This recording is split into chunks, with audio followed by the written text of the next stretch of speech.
Hello guys, welcome to my channel. In this session, we are going to see one more topic in control flows, that is nothing but switch activity.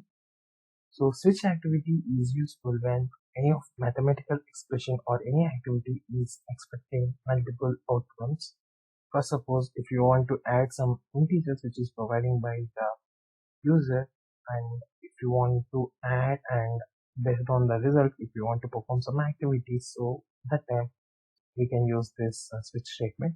So I will show you an example how we can use the switch statement in or switch activity in our workflows. So for that I will create a new workflow, new sequence. So I'll name it as switch example.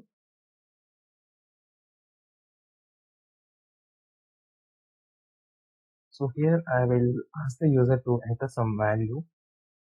For example,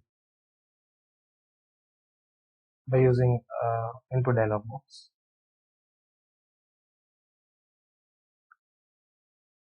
Just drag and drop into our designer panel.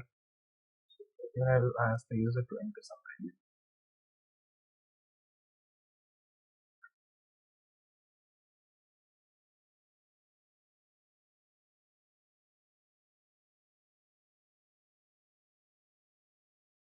And for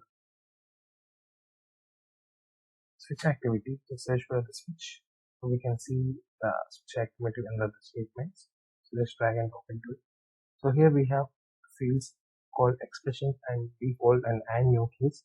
So expression says, so whatever the input we have, so this value which we are getting from the user is storing, we need to store that value in a variable. So I will use the variable as value, input value. So now this input value we need to feed it to a switch statement. So this expression we need to keep the input value from the input dialog box. So here we can perform the operations on our input variables, or if you are having any mathematical expressions or any condition statements, so we need to provide in the expression tab, in the expression field. So here I am giving a variable which is nothing but input value.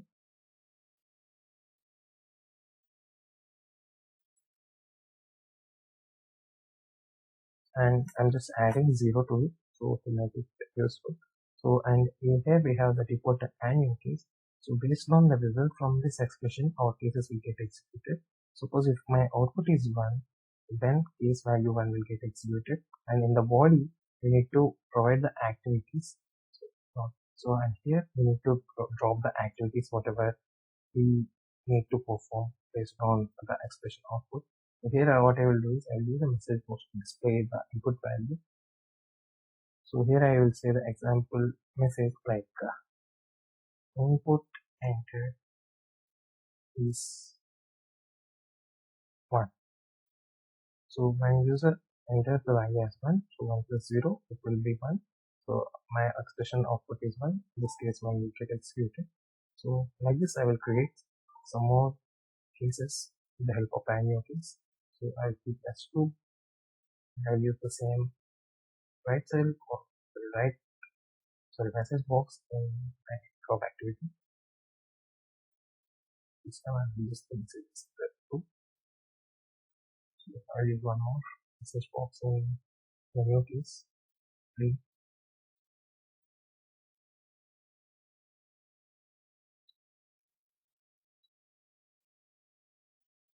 So based on the input from the user, these activities will get executed.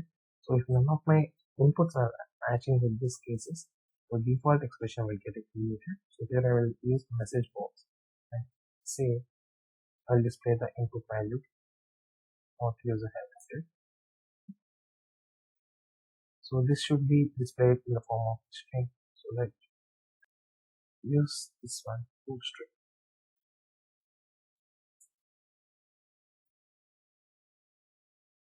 Here we got some error. So and this input value is a string, which we need to update it to integer so that we can perform the mathematical operation. Now errors are gone. So now I can run this.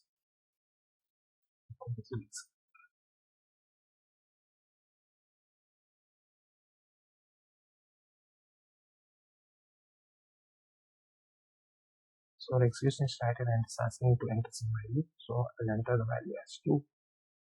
So now it is showing the value as input and enter is 2. In the same way, if you give some value higher than 3, it should display the default higher than 3 or lower than 1 should give some, it should display some random default value. So here my input is -25. As we kept in the default as input value dot toString, it is displaying the value whatever the user is provided. Okay. Let's we'll see one more example. The post was higher than case 3. So I'm keeping the value as 56. So this is displaying the value which user is providing in the message box.